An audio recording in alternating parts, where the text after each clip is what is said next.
Hi friends, இன்றைக்கி நம்ம என்ன பார்க்க போகிறோம் அப்படின்னா கார்ன் சாண்ட்விச். இதை நான் வந்து என் பசங்களோட ஸ்நாக்ஸ் பாக்ஸ்க்காண்டி தான் பண்ணியிருக்கேன். ஈஸியாகவும் இருக்கும், கொஞ்சம் மார்னிங் நம்ம குயிக்காகவும் இதை வந்து பண்ணிடலாம். அதுக்காண்டி நான் வந்து கொஞ்சம் ஸ்வீட் கார்ன், கொஞ்சம் பட்டர், இதை வந்து நான் நல்லா ஃப்ரை பேனில் வந்து கொஞ்சம் டோஸ்ட் பண்ணி எடுத்திருக்கேன். லைட்டாக அங்கங்கே ப்ரௌனிஷ் ஆனால் போதும். ஸ்வீட் கார்ன் வந்து குயிக்காக உங்களுக்கு குக் ஆகிடும். நல்லா குக் ஆனதுக்கப்புறம் கொஞ்சம் லைட்டாக சால்ட், கார்னுக்கு தேவையான சால்ட்டை மட்டும் ஆட் பண்ணி மிக்ஸ் பண்ணியிருக்கேன். இதுக்காக நான் வந்து ப்ரெட்டில் வந்து பெப்பர் சீஸ் ப்ரெட்டுன்னு சொல்லி மில்கி மிஸ்டில் கிடைக்கும். அதை வாங்கி நான் வந்து ஸ்ப்ரெட் பண்ணியிருக்கேன். பெப்பர் சீஸ் ப்ரெட்டை வந்து ஸ்ப்ரெட் பண்ணியிருக்கேன். கொஞ்சம் குக்கும்பர், கொஞ்சம் கார்ன் நல்லா ஈவனாக வந்து ஸ்ப்ரெட் பண்ணிக்கோங்க. அதுக்கு மேலே வந்து கொஞ்சம் சில்லி ஃப்ளெக்ஸ், பீஸா சீசனிங் இருந்தாலும் நீங்கள் போட்டுக்கலாம். கார்லிக் பீஸா சீசனிங் எது இருந்தாலும் ஓகே. கொஞ்சம் மேலே அப்படியே தூவி விட்டுட்டு லைட்டாக சால்ட்டும் வந்து தூவி விட்டுக்கலாம்.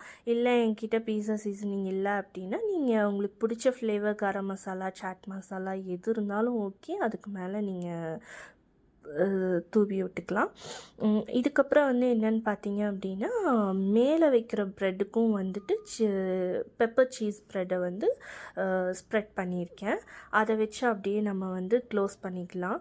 2 ப்ரெட்டுக்கும் க்ளோஸ் பண்ணதுக்கப்புறம் வந்து நம்ம கார்ன் ஃப்ரை பண்ணோம் இல்லைங்களா, அந்த பேன்லேயே வச்சு நான் வந்து டோஸ்ட் பண்ணிட்டேன். டபுள் சைட் டோஸ்ட் பண்ணிவிட்டு, உங்கள்கிட்ட சாண்ட்விச் மேக்கர் இருந்ததுன்னா நீங்கள் அதில் வச்சு டோஸ்ட் பண்ணிக்கலாம்.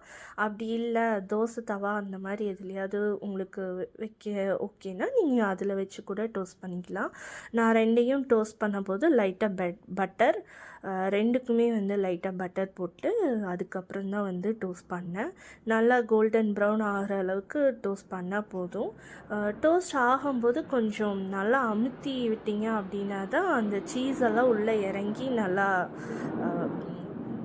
ஜெல் ஆகிக்கும். ப்ரெட் அண்டு சீஸ் வந்து நல்லா ஜெல் ஆகிக்கும். ஆஃப்டர்நூன் அவங்க ஸ்நாக்ஸு சாப்பிடும்போதும் நல்லா டேஸ்டியாக இருக்கும். அவ்வளோதாங்க, இது ரொம்ப ஈஸி. டபுள் சைட் நல்லா கோல்டன் ப்ரௌன் ஆகிற வரைக்கும் நீங்கள் டோஸ்ட் பண்ணிக்கிட்டால் போதும். இதை நான் வந்து டோஸ்ட் பண்ணதுக்கப்புறம் 4 பீஸாக கட் பண்ணி அவங்களோட ஸ்நாக்ஸ் பாக்ஸில் வச்சுட்டேன். இது கூடயே வந்து லஞ்சுக்கு வந்து நான் ஜவ்வரிசி உப்புமா பண்ணேன். சபுதானா உப்புமான்னு சொல்லுவாங்க, அதை பண்ணேன். அதோட ரெசிப்பியும் டீட்டெயில் ரெசிப்பியும் இன்னொரு வீடியோவில் ஷேர் பண்ணியிருக்கேன். உங்களுக்கு ஓகேனா அதை போய் பாருங்கள். இது இப்படி தாங்க நான் வந்து ஸ்வீட் கார்னை வந்து உதிரித்து எடுத்து ஃப்ரீசரில் வச்சுக்குவேன். ஒரு ஸ்வீட் கார்னோட இது தான் வந்து இவ்வளோ அதிகமாக வந்திருக்கு. இதை வந்து நான் உதிரித்து எடுத்து பாக்ஸில் ஸ்டோர் பண்ணி ஃப்ரிட்ஜில் வச்சுக்குவேன். யூஸ் பண்ண பட்டர் வந்து இது தான் மில்கி மிஸ்டோட பெப்பர் சீஸ் ப்ரெட்டு தான் யூஸ் பண்ணியிருக்கேன். நீங்கள் பெப்பர் இல்லாமல் வேறு ஃப்ளேவர்ஸ் கூட இருக்குது, இல்லை ப்ளைனாக கூட இருக்குது, அதை கூட நீங்கள் யூஸ் பண்ணிக்கலாம். சபுதானா உப்புமா வந்து இது தான். ஜவ்வரிசி உப்புமா, நைலான் ஜவ்வரிசின்னு சொல்லுவாங்க, அதனுடைய உப்புமா அண்ட் சாண்ட்விச். இதுதான் அவங்களோட லன்ச் பேக். இன்றைக்கான வீடியோ அவ்வளோதான். சப்ஸ்கிரைப் பண்ணுங்கள். See you in next video. Thank you.